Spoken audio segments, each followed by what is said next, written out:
So we'll start with performance appraisal. So I think my slide is also audible. And the slide also everybody can see. Okay. So today's topic is on performance appraisal, and that is called Unit 9. And in Unit 9, you will be studying all these things that I have listed.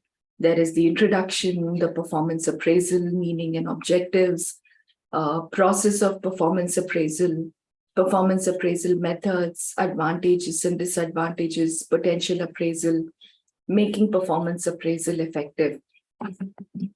So let's start with the introduction. Performance appraisal is useful to understand and improve the employee's performance. It provides basis for creating high-performance individuals, teams, and organizations.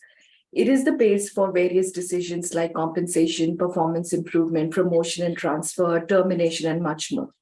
Various performance appraisal methods are followed by organizations to ensure fairness and transparency to their employees. So what does this mean? I mean, this implies that I think just like how we all study MBA, MCOM, and all those, graduation, we all study all these things because we want to see where we are standing, where we are able to understand knowledge learning so that we can have better learnings, and how these learnings are progressed into a good parameters in the form of results. And in that way, we are able to understand where we can improvise, where we can learn more, and where we can rectify ourselves. So the same way, even in the organizations, our performance is being rated. And in organizations, it should be that the performance that is rated, it should be very, very transparent and in a very fair judgment manner.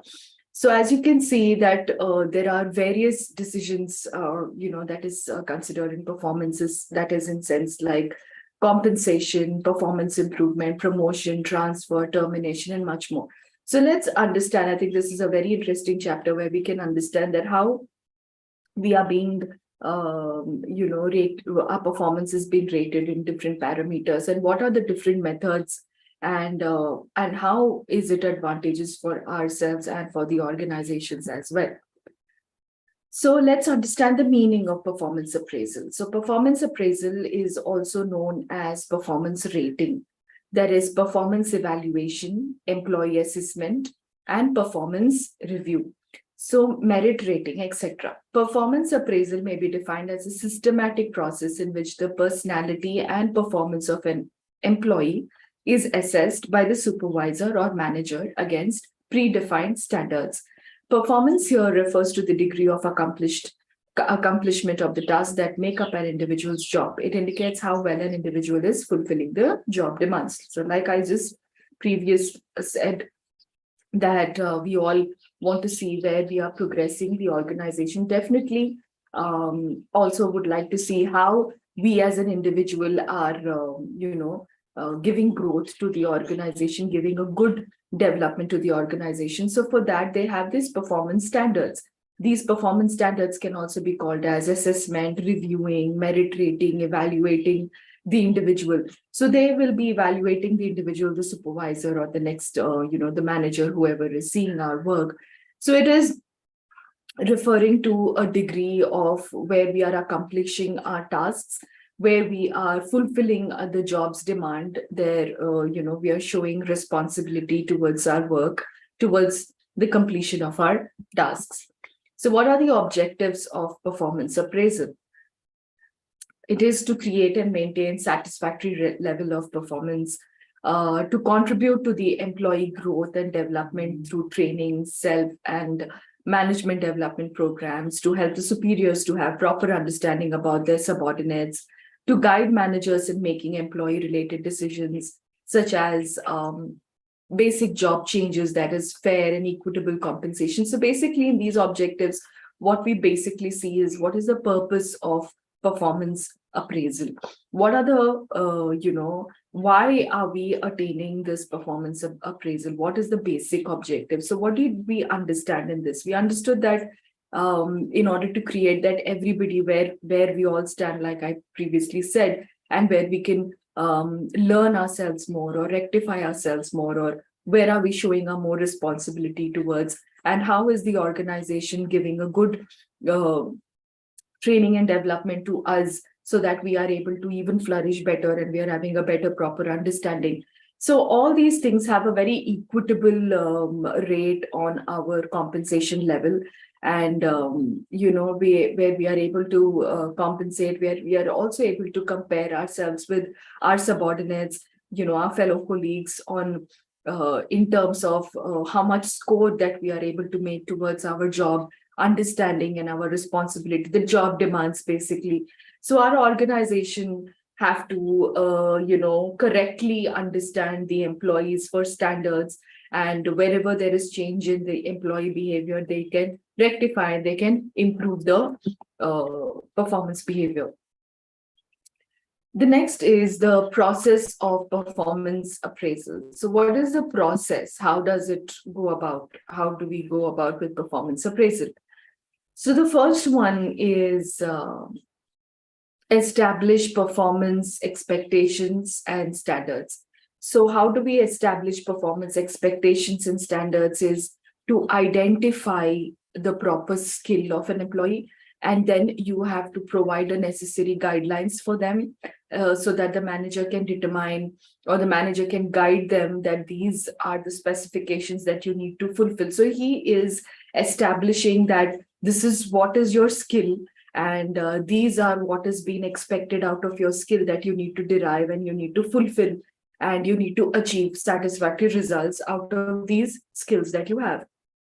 So that is the first process. The second process is providing regular feedback. It is very important, for the employer to understand each other's expectations by providing a good, fair feedback on. They are able to give them a better feedback on what are the goals, to have a proper feedback formally or informally, so that you are able to ensure an improved performance. Next is measure actual performance. During this stage, the measuring of employees' actual performance based on information obtained from different reports, such as written, statistical, oral, such as well as through personal observation. So this is a stage that calls for a careful choice of the ideal methods that are used in measuring performances. So these are the process where you establish, you provide feedback, and you measure your actual performance. And the other one is compare actual performance with standards.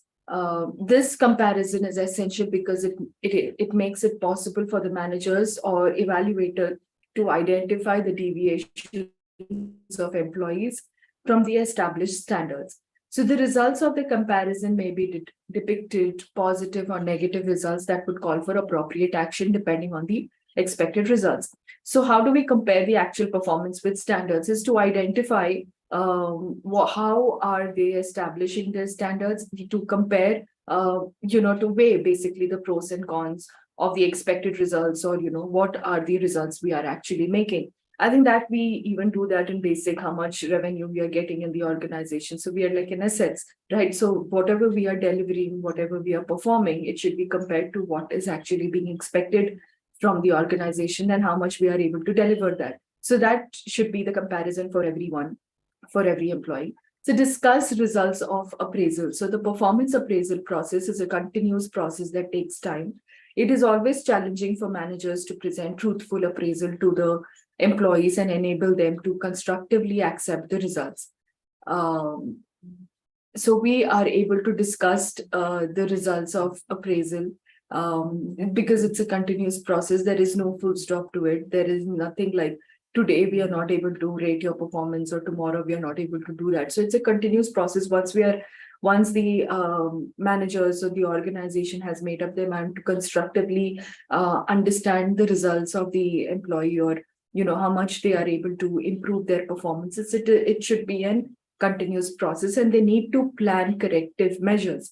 So this is the most important point, where you need to examine the results. You have to identify the areas, implement corrective actions, so that the employee can improve the performance. So how do they improve the performance? Through various methods. So now we know the process that, how do we take corrective measures? How do we understand these measures, identify, take corrective actions, improve the standards and performance of the employees? So now we know the process of performance appraisal. So now we move on to the methods. Like, what are the methods that every organization suits with their budget, or with their standards, or be it a large scale or a small scale organization? So how and why do they inculcate these kind of methods? So let's understand all these methods and see which parameter is of good advantages to all of us. So, but what I feel is these methods help us to understand that we are able to have a detailed understanding of our performance. So there are different methods, that is traditional methods. In traditional methods, you have confidential reports. Confidential reports is where the superior appraises the performance of his subordinates based on his observation and judgment, and prepares a descriptive report. That is, this is how they prepare. I put a picture on my slide, the image. So they have this complete descriptive report on what are the observations, what are the parameters, how do they prepare. So these are the key factors on how they actually rely on the confidential reports. So the appraisal can be very holistic. So it is not limited to some of the defined criteria. So this is one of the best advantages. You're able to see the overall because you're able to observe and you're able to see it, thoroughly. You're able to understand the employer, you're able to have a report, you're able to have an understanding and then convert it into writing. So I think the advantage of it is you're able to have a holistic approach to it.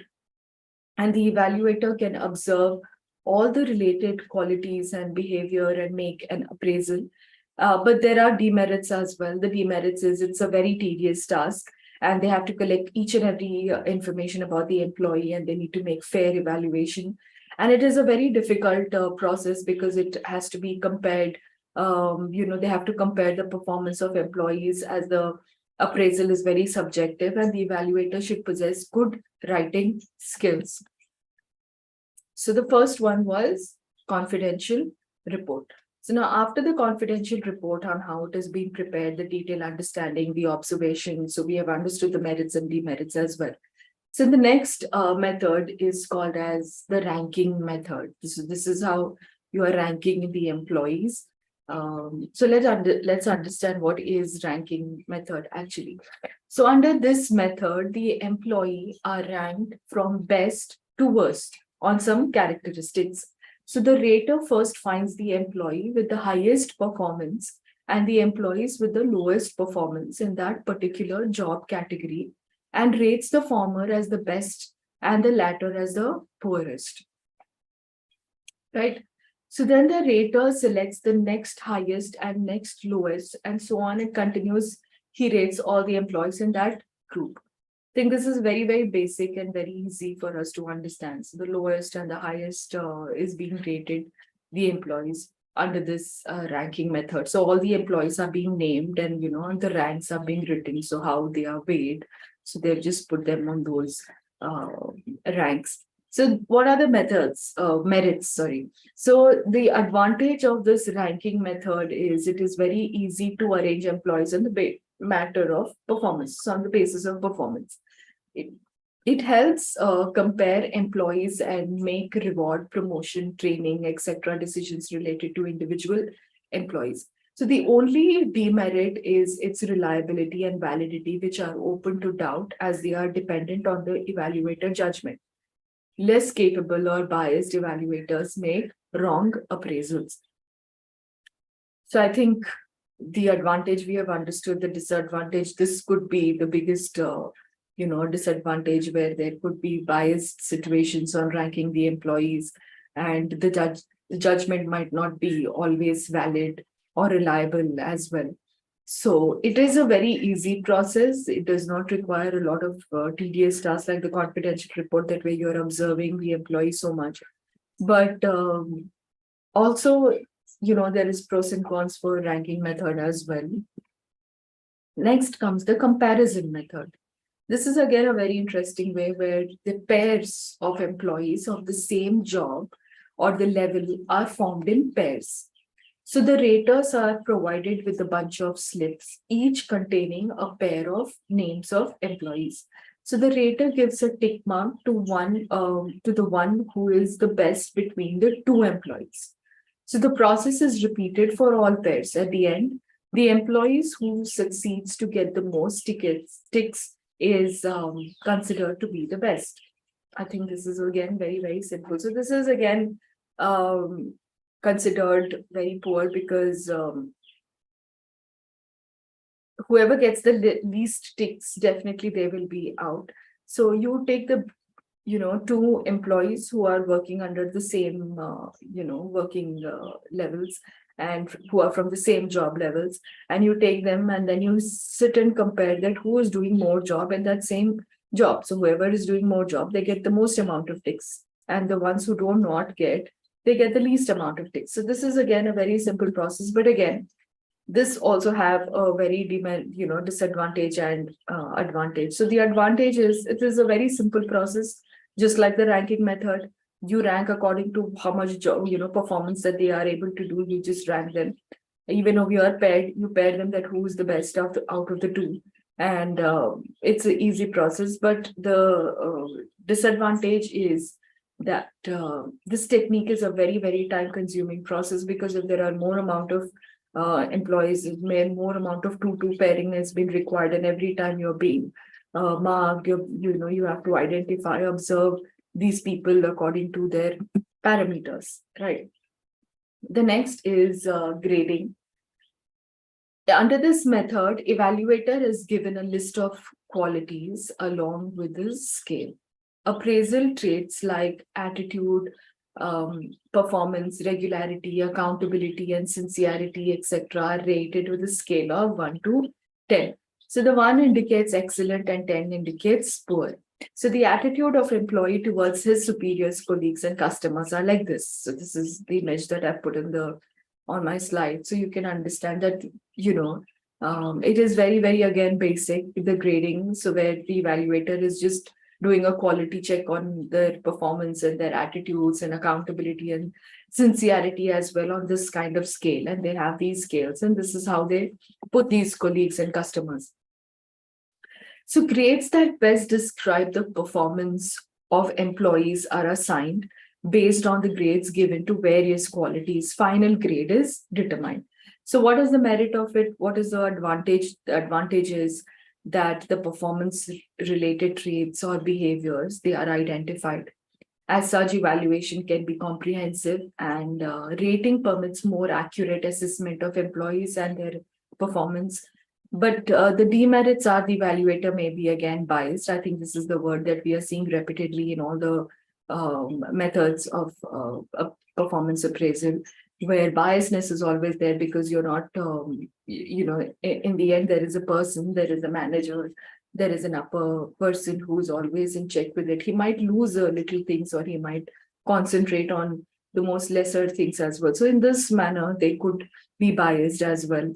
There is the simpler process. He might, concentrate on those parameters more according to him or according to the employee as well, So the identification of performance traits may not be scientific, and it can be very exhaustive as well. So very interesting methods that we are understanding, from the ranking to grading, paired comparison method as well, to making confidential reports. The next is the forced distribution method. This method makes use of the concept of normal distribution.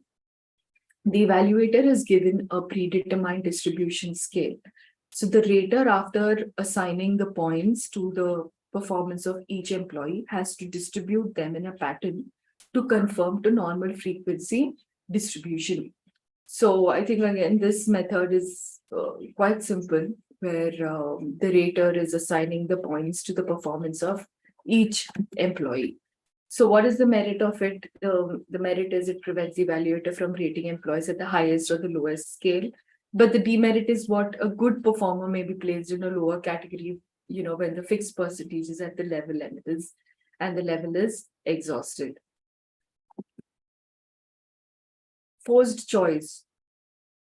Forced choice under this method, evaluators have to select the statements that best fit the employees and his performance.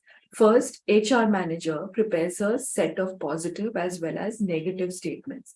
These statements are weighed and scored by judges other than the rater. So the score are, however, not revealed to the rater.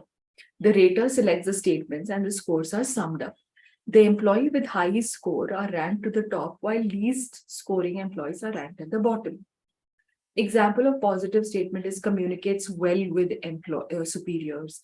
Example of negative statement is isn't punctual, often comes late to the office. So these are the questions that has been given to them in a statement form, and these statements are being filled by all these judges, and they are not revealed to the raters. And these are the questions: whether he's punctual, he's always regular, he's never regular, he's always absent, and he's always delaying his work. All these kind of questions are being given to him, and they are able to tick on which one is least and which one is most and which he does. Again, the demerits of this is the merit of this is it can reduce biasness, because what it is, the questions are very standard, right? What he actually does, what you need to actually put in there. So it is a very it reduces the biasness, because it establishes objective standards of comparison between individuals. But the disadvantage is the rater is forced to choose from given statements, leaving no ground to make his own. Sometimes the rater may feel the statements are inadequate in coverage. Next is graphic sales scale. It assesses a person on factors that can be categorized as employee characteristics and employee contribution. The employee characteristics include initiative, leadership, dependability, loyalty, cooperativeness. It's just like the previous one, where in this, even in the previous one, you make a graph, you make a questions and you ask them to rate. But even over here, instead, you also make questions, but these questions are more towards, the previous questions were more towards how much you are approachable to the organization and its work.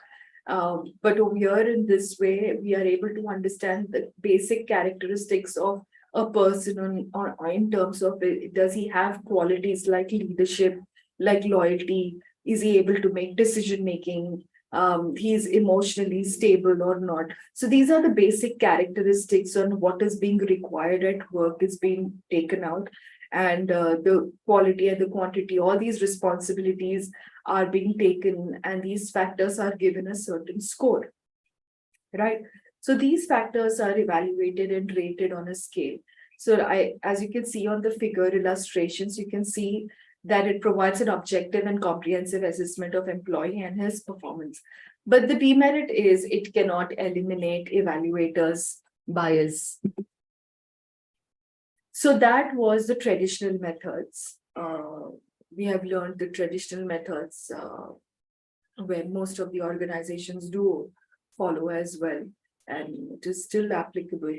And it was also very, very interesting for us to understand. So this is how we are being marked with our performances rated, and this is how we need to. So this also gives us a room to thrive ourselves, to work, challenge ourselves, and not to be, we need to compete with ourselves, that to keep comparing ourselves with others. So I think traditional methods helped in that way, because these forced comparison, this paired comparison, forced choice methods, confidential reports, all the ranking methods, all these methods have helped us to understand that where we are able to grow, and how much we are able to thrive in an organization, which is a very, very important part of the HR process, because the HR has to see the growth of the employee, how much outcomes is he able to give to the organization as well. Next is the modern methods. Coming to the modern methods, I think this sums up everything. It is very, very generalized. The modern methods have to do with the MBO is to have the management objectives, management by objectives. You need to have an assessment center, 360 degrees, bars, all these very, very detailed manner where it does not have to go with graphs. It does not have to have so much of biasness involved or a person who is only on a judgment parameters. It is more vibrant, it is more authentic. So let us see what it is. So management by objective, I think you all have come across this word, come across this statement as well and understood this theory in a very different context. But according to this performance appraisal context is firstly, the superior and the subordinate managers of an organization jointly identify organization goals, uh, define each individual's major areas of responsibility in terms of results expected during a period. So I think this is very, very genuine, very good because the individual's areas of responsibility has been first being expected that what we are expecting out of him. So the results expected out of him is measured qualitative and quantitative terms. So an example of an objective for a sales manager might be increase the gross monthly sales volume to 2 lakhs by July 31st this year, whatever year, 2019, 2020. So at the end of the period, both superior and subordinate jointly discusses whether the subordinate achieved the goals or not. So they will identify deviations, if any, and find the reasons for them. Again, there are merits and demerits. The merits is this method is actually focuses on the outcome, like I have told you, and the potential traits and encouraging the participant to be more approachable and remove all the chances of conflict possible. It is more transparent and it is very unbiased. The demerits are the setting of objectives may not be realistic as it is based on expectations, and objectives cannot be rigid due to changing environment. If flexibility is introduced in determining objectives, confusion can be created. So this is one of the demerits and the merits, but overall what we can understand is this MBO helps us to attain our expectations because expectations is the first and the foremost things in an organization. Expectations is how much you are able to meet the goal, are able to achieve your goal in the organization. So what is the outcome or what is the purpose of your every work that you are doing? You're just whiling away or you're able to focus, you're able to generate something, fulfilling your responsibility. So what is the result of it? And that result becomes very important for you to understand and rectify those areas. So this is a very approachable method. Next is behaviorally anchored rating scales. That is called as bars. So this is the picture, the graph that you can see. It gives you a proper understanding. So what is behaviorally anchored rating scales? So this method is a combination of both traditional rating scales and critical incidence method. So specific narratives of performance ranging from good, satisfactory, and poor performance are developed based on critical incidence method. They are anchored with a quantified scale for rating. Behaviorally anchored rating is usually represented as a vertical rating graph. So this is the figure that is there. So this is, I think you can see that it is matching to how we have learned it in traditional rating scales. So these are the rating, the performance has been rated like this.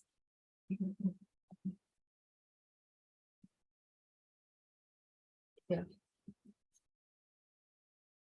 So the bars approach offers several key advantages. So it is totally focused on employee performance. So the clear behavioral indicators make the process easier for the manager to carry out and the employee to accept. So bars is designed and applied individually and uniquely for every positions.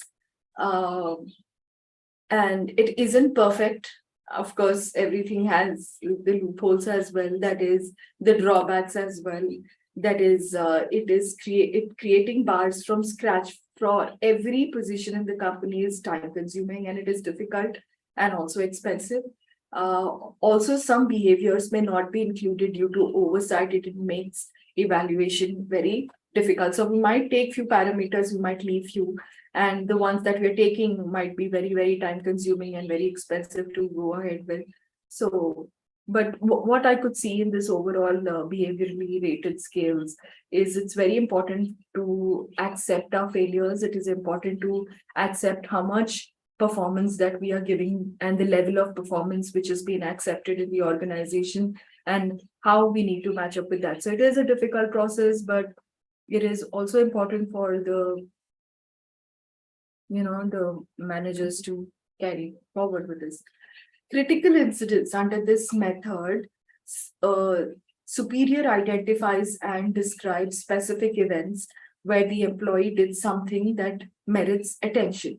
Such incidents are known as critical incidents as they are capable of revealing the nature and ability of employees. So what it does, it identifies and it describes our specific our specific incidents where what we have done and what we have achieved. So every incident is the ability of how we as an employee are achieving. So the superior, the supervisor, continuously records the critical incidents of the employee performance or behavior in a specifically designed notebook.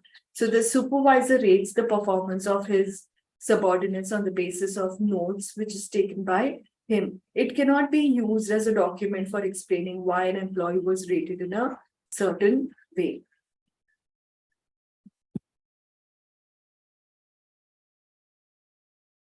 Again, the advantages and disadvantages that we have. So the advantage is it is focused on behavior and it is not focused on traits, and it is more transparent and it is easy to explain. But the drawbacks are it can be challenging to managers as they have to observe and record employee behaviors. There should be no delay in recording. Delay in recording may lead to the loss of detail and accuracy. Some managers encourage employees to record their own critical incidents where the employees excels situations that did not go well. Such an arrangement places more responsibility with the employee and relieves manager from the responsibility of continuous observation. Next is 360-degree performance appraisal. 360-degree performance appraisal or the multi-source feedback is an assessment approach that incorporate feedback from all those persons who observe and are affected by the performance of a candidate. As such, the appraisers may include, in addition to self, superiors, peers, subordinates, users of the service, and consultants. So in this figure that I've put in, you can see that there is a display of a lot of 360-degree appraisal. That is, everything is being taken. That is why it is called as multi-source feedback. So this feedback is often used as making administrative decisions, such as pay and promotions. So when in this case, the method is called as 360 degrees reviews. Companies like Pons, General Electronics, Hindustan Lever Limited, Colgate, Palmolive, they all use this method because they need to see overall, they need to see everything, a holistic way on how it is affecting the customers outside, the consumers, the peers as well, the suppliers. Everybody has to be included, and you need to understand what is your performance taken in ground with not yourself and not approaching only to the organization, as the organizations deals with all these things. So you need to also understand all these parameters in addition to your appraisers is needed, which is affecting your performance as a candidate. So the merit of this method offers a more comprehensive view of the performance of employees, that it contributes to the development of performance culture. But the demerit is it is complex in administration, and exchange of feedback can cause tensions and conflicts among staff. It is true when politically motivated people influence assessments. Now let's understand the advantages and disadvantages of performance appraisals as such. So I think it was a very interesting topic on what the HR system actually does. And what we get to learn in HR is the process of how we are being appraised, and also to understand the different kinds of method, the tradition and the modern methods on how employee is being, appraised. So let's understand the advantages and disadvantages. So the advantages are, first is the documentation. Performance appraisal done systematically provides a document of employee performance over a specific period of time. It cannot be shared and referred whenever required. So the advantage of this is all this process is a documentation process. It's a document of every employee's performance. Every employee's performance, detailed observation, detailed specific manner, the scale, the graph is being recorded over here. So whenever they want, they can go through that and they can see the overall record of an employee. Next is the structure. So this process of appraisal is clearly defined for effectiveness in organizations. So as such, it is structured activity with clear goals and related activities. Both the appraiser and employee know clearly what is to be done and when is to be done. So it should be a documentation process. If it is a documentation process, it needs to have a structure. I think learning all these methods, what we have understood that it is definitely giving a structure to every goals, every parameter, every activity. So when it is structured, every employee needs to also understand that when it is to be done and what is to be done, right? So clarifying expectations. So some appraisal are done based on a predefined format and content. Employees know what is expected of them. Further, the process allows for a manager to clarify expectations and discuss issues with their employees. So it also provides feedback. Feedback is the immediate outcome of the appraisal process. The process allows the manager the opportunity to provide the employee with feedback about their performance and discuss how well the employee goals were accomplished.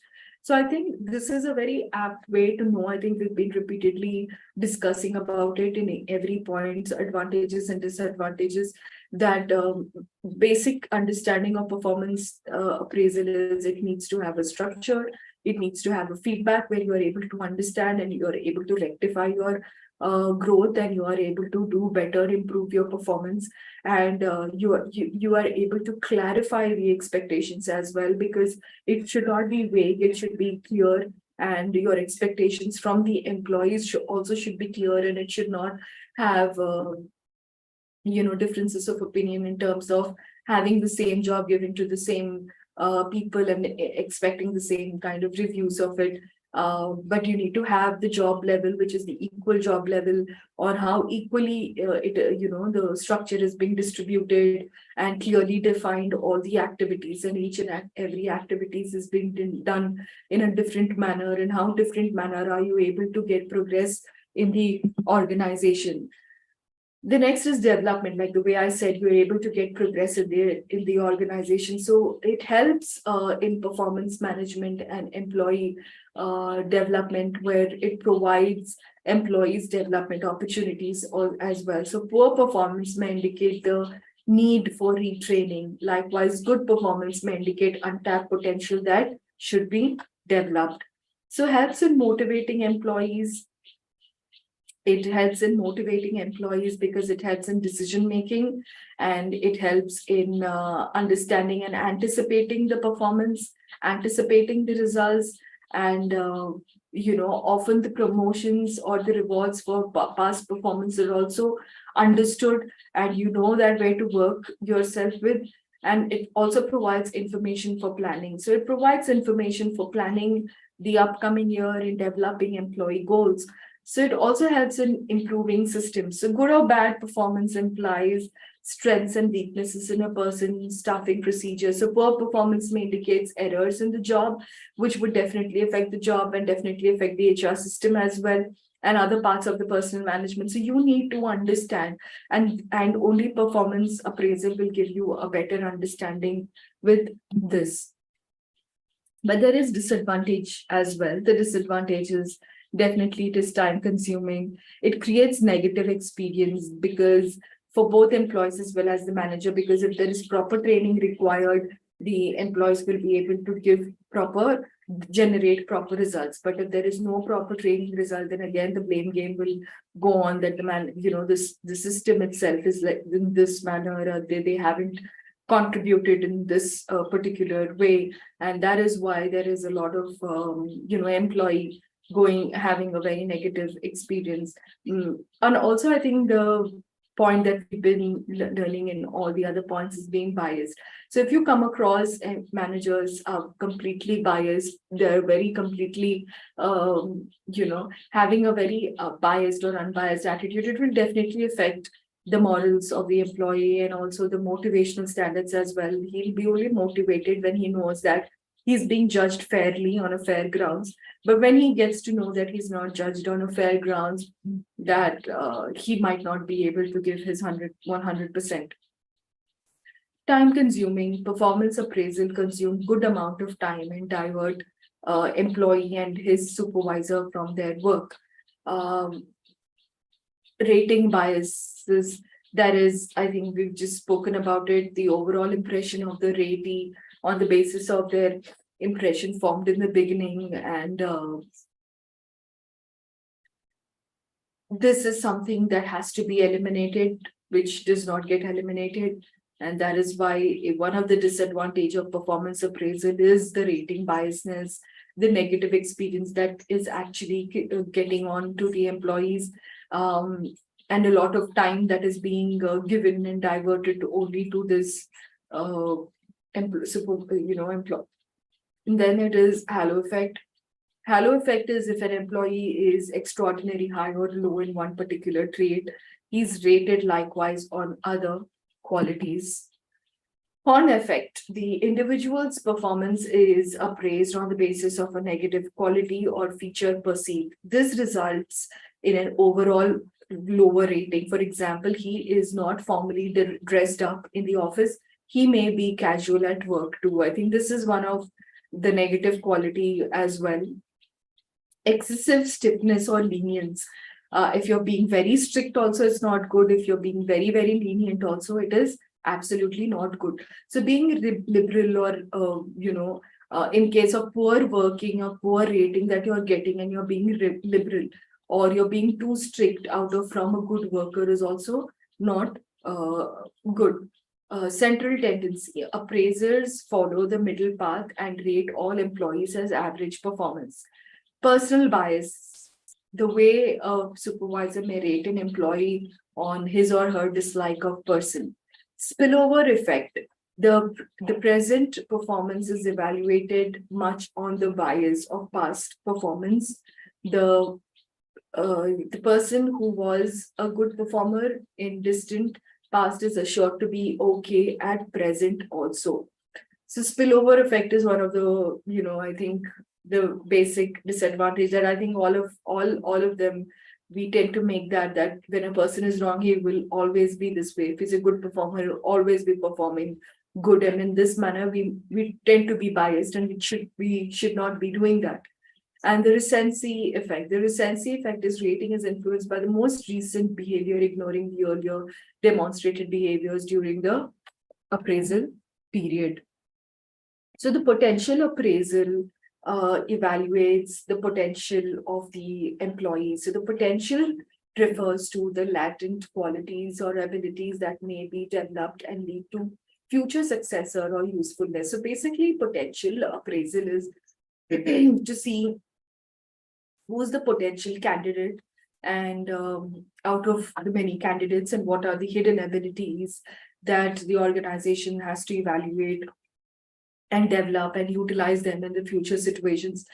Potential appraisal is characterized by the focus and the future oriented. So the focus is on hidden talents of the individual. So that is how you need to see the potentiality, the potential of the employee, so that given the work he's able to achieve, but what is it that he can give to the organization more, what he can contribute and develop the organization furthermore, is the potential appraisal. So what is the difference between the potential versus the performance appraisal? So managers cannot rely exclusively on past performance.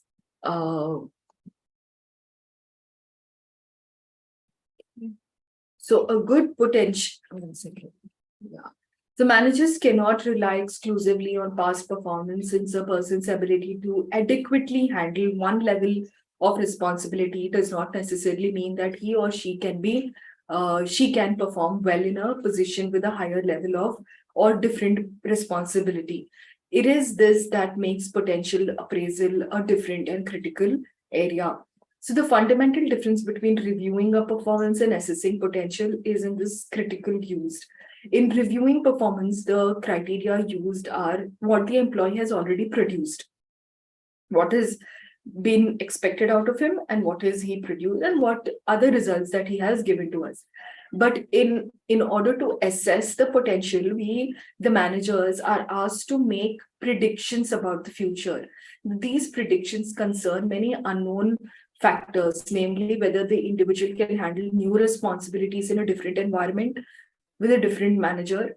So basically, like, hypothetical, scenarios of the situations that has been given to him. Potential appraisal focuses on assumptions about future jobs. In case of performance appraisal, the jobs are real and existing. So setting up measurement tools and standards is easier than in case of potential appraisal.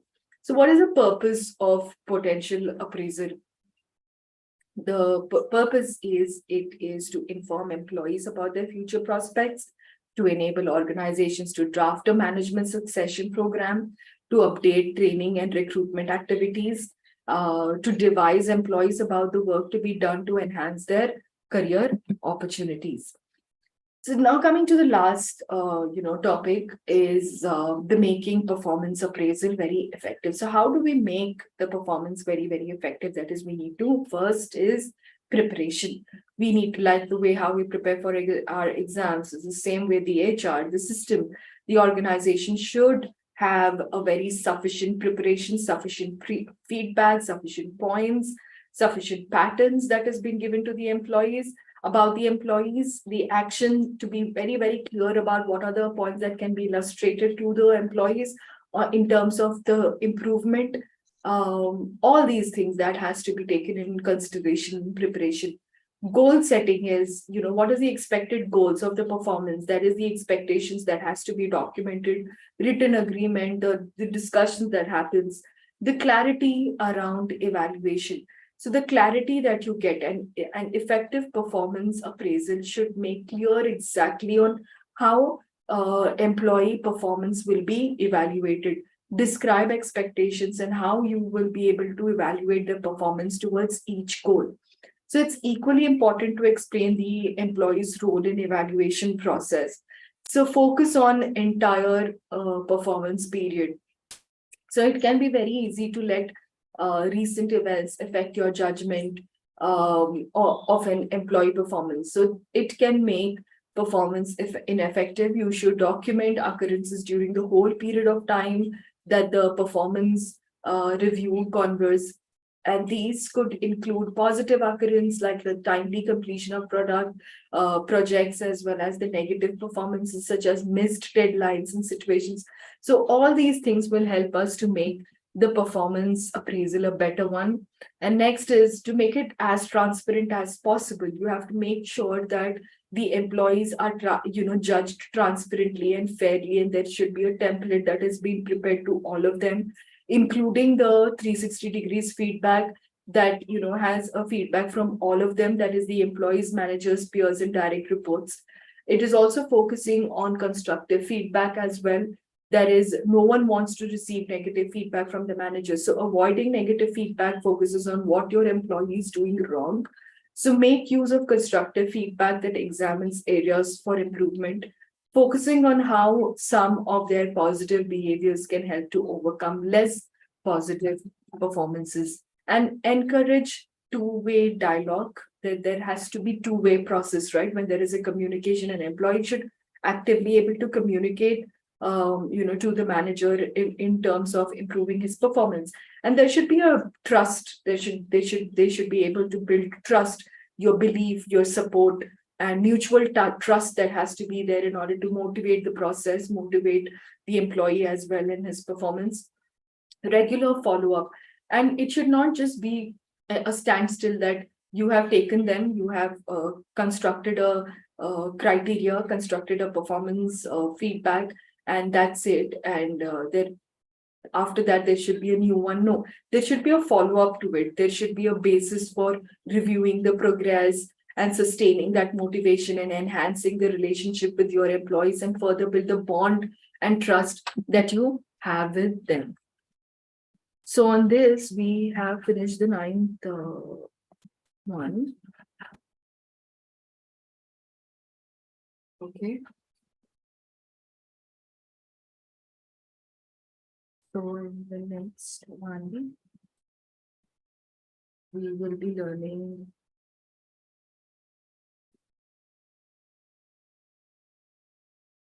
So in the next class, we will be understanding the performance management as well. The performance management, and what is the other one that we'll be learning? The job satisfaction and employee model, which is very, very interesting. All right, then I will see you all in the next weekend. Okay, thank you all. Thank you so much. Thank you. Thank you, ma'am.